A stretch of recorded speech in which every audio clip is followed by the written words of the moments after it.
Bonjour, je suis le pasteur Marie-Hélène Moulin de l'église Ecclésia 21 à Nice. Bienvenue dans notre émission Eureka.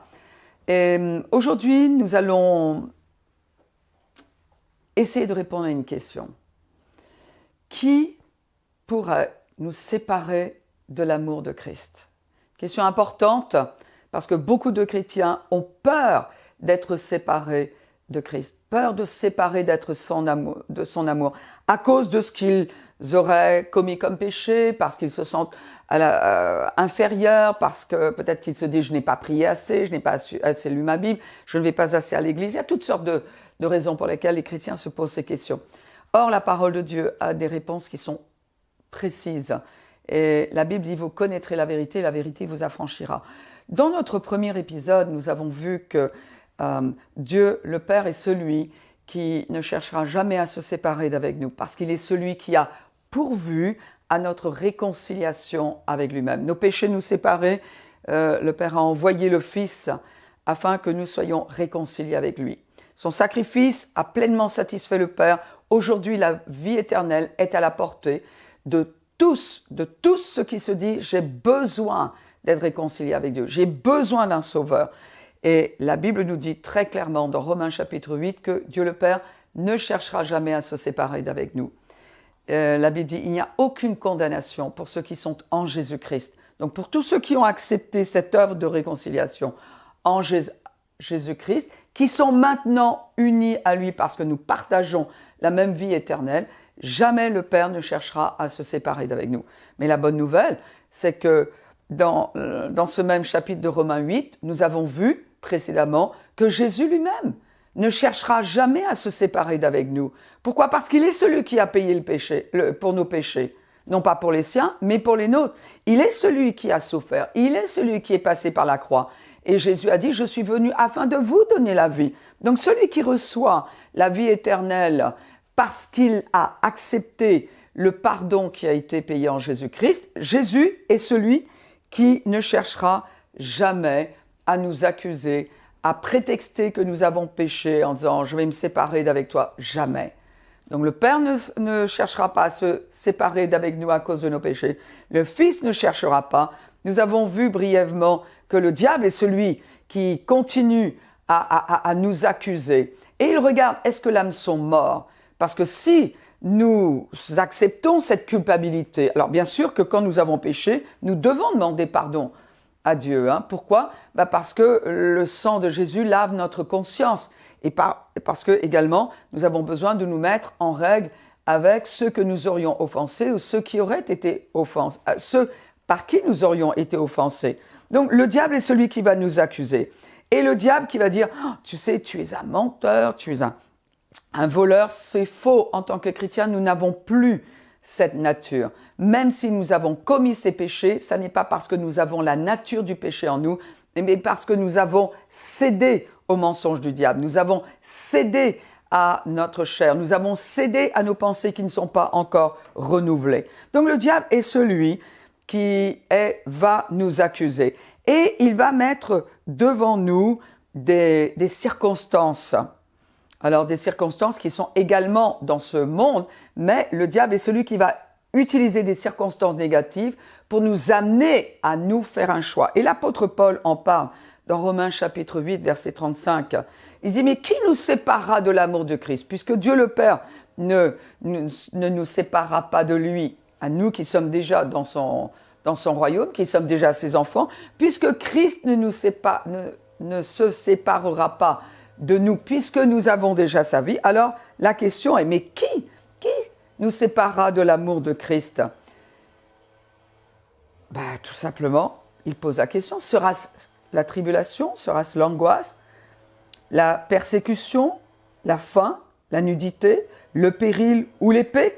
Donc ici, eh bien, il se trouve que ce sont des épreuves qui vont tenter de convaincre les chrétiens que Dieu ne les aime pas, que non, l'amour de Christ n'est pas pour toi. Ce sont évidemment des circonstances extrêmes qui peuvent nous faire vaciller dans notre foi. Ces circonstances qui nous amèneraient à nous séparer de l'amour de Christ, qui nous amèneraient à nous à faire le choix de ne plus marcher avec Dieu. Mais Christ, lui, ne change pas d'avis. Hein? Ici, eh bien, on voit tout ce que le diable peut faire. Quand il est parlé de la tribulation, c'est une pression extérieure intense, comme un rejet. Vous savez, quand on presse un citron, eh bien, la pression vient de l'extérieur. Mais la Bible nous dit, plus grand celui qui est en moi que celui qui est dans le monde. Il y a encore une autre épreuve qui pourrait nous amener à nous séparer, à nous faire douter que Christ nous aime, à nous faire douter que le Père a encore un regard bienveillant sur nous. C'est l'angoisse. Et ici, cela veut dire être dans un endroit, dans un espace étroit, pressé, mais on a souvent comme réaction la victimisation, l'anxiété, la remise en question, le doute, la panique avec des angoisses qui nous prennent comme cela. Peut-être que certains, en regardant les informations, en lisant certains journaux, etc.,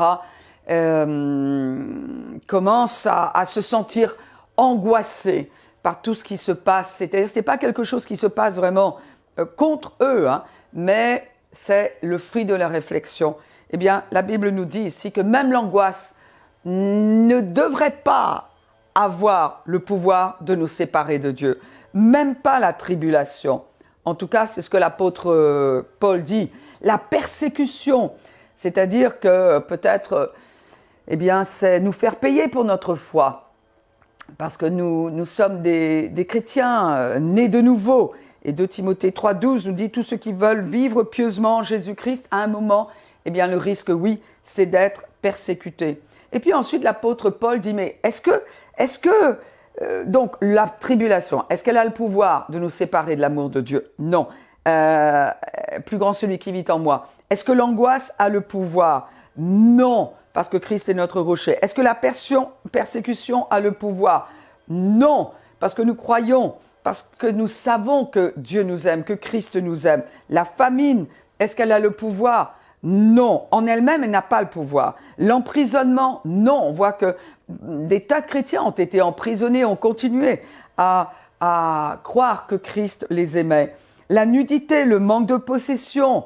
Est-ce que si le diable pouvait te déposséder de tous tes biens qui te sont chers, est-ce que même cela aurait la capacité de te faire douter de l'amour de Dieu? L'apôtre Paul, lui, dit dans 2 Corinthiens, il a été exposé au froid et à la nudité. Pourtant, il dit, arrivé à la fin de sa vie, j'ai combattu le bon combat. Et il est resté fidèle. Le péril, c'est-à-dire le danger, et la fin, il finit par l'épée, c'est-à-dire martyr. Peut-on succomber à toutes ces choses au point de renier Christ?